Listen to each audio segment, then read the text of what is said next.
Exodus 1. These are the names of the sons of Israel who went to Egypt with Jacob, each with his family: Reuben, Simeon, Levi, and Judah; Issachar, Zebulun, and Benjamin; Dan and Naphtali; Gad and Asher. The descendants of Jacob numbered 70 in all, including Joseph, who was already in Egypt. Now Joseph and all his brothers and all that generation died. But the Israelites were fruitful and increased rapidly. They multiplied and became exceedingly numerous, so that the land was filled with them. Then a new king who did not know Joseph came to power in Egypt. Look, he said to his people, the Israelites have become too numerous and too powerful for us.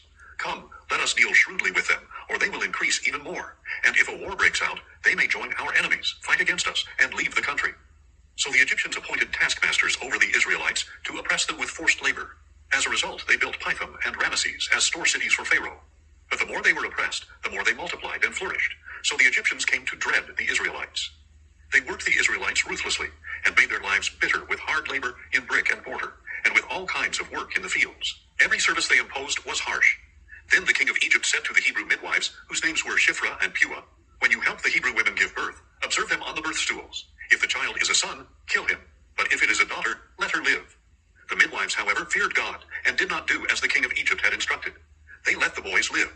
So the king of Egypt summoned the midwives and asked them, why have you done this? Why have you let the boys live? The midwives answered Pharaoh, the Hebrew women are not like the Egyptian women, for they are vigorous and give birth before a midwife arrives. So God was good to the midwives, and the people multiplied and became even more numerous. And because the midwives feared God, he gave them families of their own. Then Pharaoh commanded all his people, every son born to the Hebrews you must throw into the Nile, but every daughter you may allow to live. Exodus 2. Now a man of the house of Levi married a daughter of Levi, and she conceived and gave birth to a son. When she saw that he was a beautiful child, she hid him for 3 months. But when she could no longer hide him, she got him a papyrus basket and coated it with tar and pitch. Then she placed the child in the basket and set it among the reeds along the bank of the Nile. And his sister stood at a distance to see what would happen to him. Soon the daughter of Pharaoh went down to bathe in the Nile, and her attendants were walking along the riverbank. And when she saw the basket among the reeds, she sent her maidservant to retrieve it. When she opened it, she saw the child, and behold, the little boy was crying. So she had compassion on him, and said, this is one of the Hebrew children. Then his sister said to Pharaoh's daughter, shall I go and call one of the Hebrew women to nurse the child for you? Go ahead, Pharaoh's daughter told her, and the girl went and called the boy's mother. Pharaoh's daughter said to her, take this child and nurse him for me, and I will pay your wages. So the woman took the boy and nursed him. When the child had grown older, she brought him to Pharaoh's daughter, and he became her son. She named him Moses, and explained, I drew him out of the water. One day, after Moses had grown up, he went out to his own people and observed their hard labor. He saw an Egyptian beating a Hebrew, one of his own people. After looking this way and that, and seeing no one, he struck down the Egyptian and hid his body in the sand. The next day, Moses went out and saw 2 Hebrews fighting. He asked the one in the wrong, why are you attacking your companion? But the man replied, who made you ruler and judge over us? Are you planning to kill me as you killed the Egyptian? Then Moses was afraid and thought, this thing I have done has surely become known. When Pharaoh heard about this matter, he sought to kill Moses. But Moses fled from Pharaoh and settled in the land of Midian, where he sat down beside a well. Now the priest of Midian had 7 daughters, and they came to draw water and fill the troughs to water their father's flock. And when some shepherds came along and drove them away, Moses rose up to help them and watered their flock. When the daughters returned to their father Reuel, he asked them, why have you returned so early today?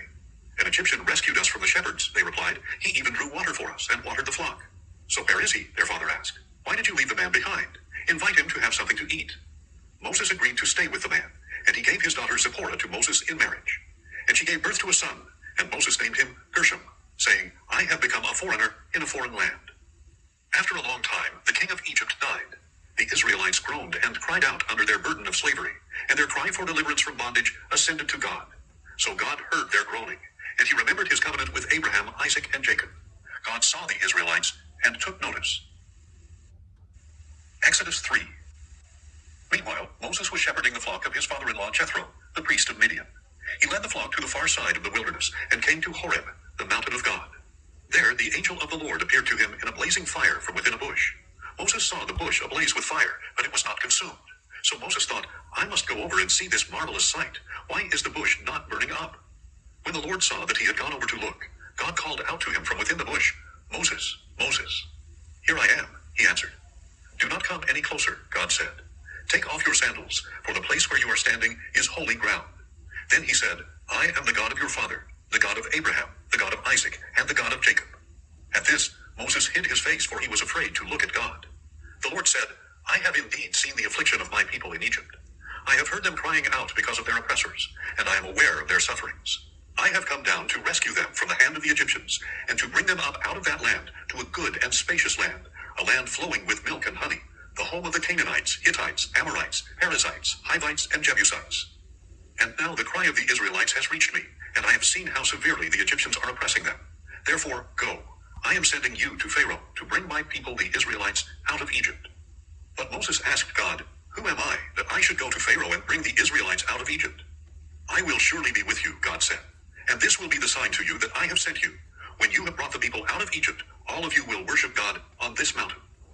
Then Moses asked God, Suppose I go to the Israelites and say to them, The God of your fathers has sent me to you. And they ask me, What is his name? What should I tell them? God said to Moses, I am who I am. This is what you are to say to the Israelites. I am has sent me to you. God also told Moses, Say to the Israelites, The Lord, the God of your fathers, the God of Abraham, the God of Isaac, and the God of Jacob, has sent me to you. This is my name forever, and this is how I am to be remembered in every generation. Go, assemble the elders of Israel and say to them, The Lord, the God of your fathers, the God of Abraham, Isaac, and Jacob, has appeared to me and said, I have surely attended to you, and have seen what has been done to you in Egypt. And I have promised to bring you up out of your affliction in Egypt, into the land of the Canaanites, Hittites, Amorites, Perizzites, Hivites, and Jebusites, a land flowing with milk and honey. The elders of Israel will listen to what you say, and you must go with them to the king of Egypt and tell him, The Lord, the God of the Hebrews, has met with us. Now, please let us take a 3-day journey into the wilderness, so that we may sacrifice to the Lord our God. But I know that the king of Egypt will not allow you to go, unless a mighty hand compels him. So I will stretch out my hand and strike the Egyptians with all the wonders I will perform among them. And after that, he will release you. And I will grant this people such favor in the sight of the Egyptians, that when you leave, you will not go away empty-handed. Every woman shall ask her neighbor, and any woman staying in her house, for silver and gold jewelry and clothing, and you will put them on your sons and daughters. So you will plunder the Egyptians.